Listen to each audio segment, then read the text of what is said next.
যে আমাদের একজন আলোচক ভাই বললেন যে আদিবাসী শব্দের মাধ্যমে আমাদের একটা অংশকে আমরা যুদ্ধক্ষেত্রে রূপান্তরিত করছি বা করতে সুযোগ দিচ্ছি।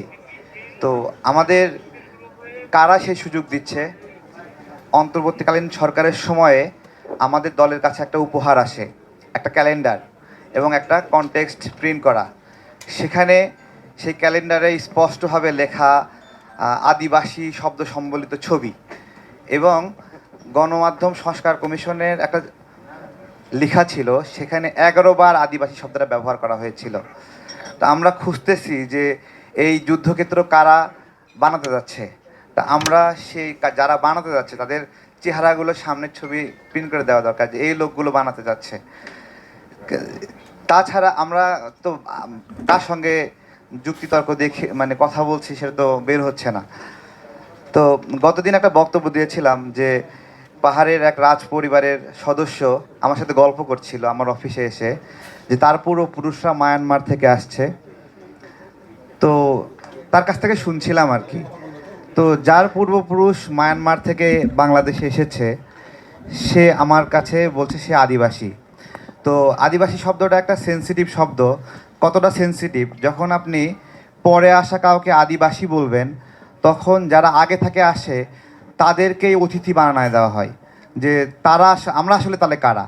অর্থাৎ বাংলাদেশের মূল স্রোতের নাগরিকদেরকে রেখে যদি অন্য কাউকে আদিবাসী বলা হয়, এই শব্দটা এতটুকু স্পর্শকাতর যে আমরা যারা এখানে আগে থেকে এক্সিস্ট করতেছি তাদের অস্তিত্বকে বিলীন করে দিয়ে এরকম। তো এই ক্ষেত্রে পাহাড়ের মানুষগুলো আবার বলে না না, আমরা আদিবাসী বলতে আগে আসছে কারা ওইটা বুঝায় না।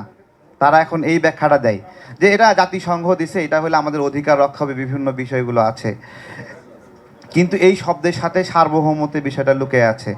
আমরা দেখছিলাম যে পাহাড়ের নাগরিকদের সেখানে যারা বসবাস করে তাদের জমির মালিক, হেডম্যান, রাজা, একটা কাঠামো সেখানে আছে, যেখানে পাহাড়ের মূল নাগরিকরা জমির মালিক না। তো সেই জায়গাতে আমি বলবো যে এই যে পাহাড়ের নাগরিকরা যে অধিকার বঞ্চিত হচ্ছে, তারা জমির মালিক না, এইখানেই কিন্তু আমাদের সমস্যার সমাধান লুকায়ে রয়েছে। যে আমরা বলছি না যে বাঙালিরা জমি কিনতে পারে না। তো আপনারা যতক্ষণ না পর্যন্ত নাগরিক পর্যায়ে মালিকানা না দিবেন, যখন এটা রাজার কাছে হস্তগত রাখবেন, হেডম্যানের কাছে রাখবেন, ততক্ষণ পর্যন্ত কিন্তু তারা কিন্তু জমি তারা ঐচ্ছিকভাবে আমরা যেরকম জমি কেনা বেচা করি, পাহাড়ের মানুষরা ততক্ষণ পর্যন্ত জমি কেনা বেচা করতে পারবে না। সুতরাং এখানে রাষ্ট্রের গুরুত্বপূর্ণ দায়িত্বশীলরা আছে। আমি বলি পাহাড়ের নাগরিক পর্যায়ে জমির মালিকানা ফিরায় দেন। আমরা জমির মালিকানা আমাদের বাপদাদারা কবে পেয়েছে? সেই জমিদারি আমলে যখন রহিত হয়েছে তখন থেকে আমরা জমির মালিক হয়েছি। আমার প্রশ্ন হলো পাহাড়ের নাগরিকরা জমির মালিকানা পাচ্ছে না কেন? এর মধ্যে একটা সমস্যার সমাধান আছে বলে আমি মনে করি।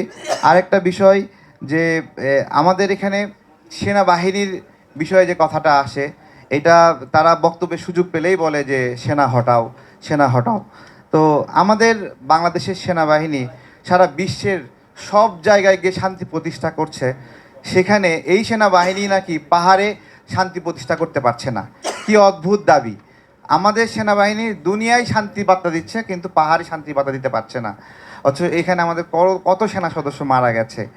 তো এইখানে আমাদের বক্তব্যগুলোতে একবারে মাঠ লেভেলে যেগুলো হয়, তারা বলে সেনা হটাও, তারা বলে তারা আদিবাসী, আবার আমরা বাংলাদেশের মানুষ, বাংলাদেশের সাধারণ নাগরিকরা বলি না তারা আদিবাসী না, সেনা থাকবে।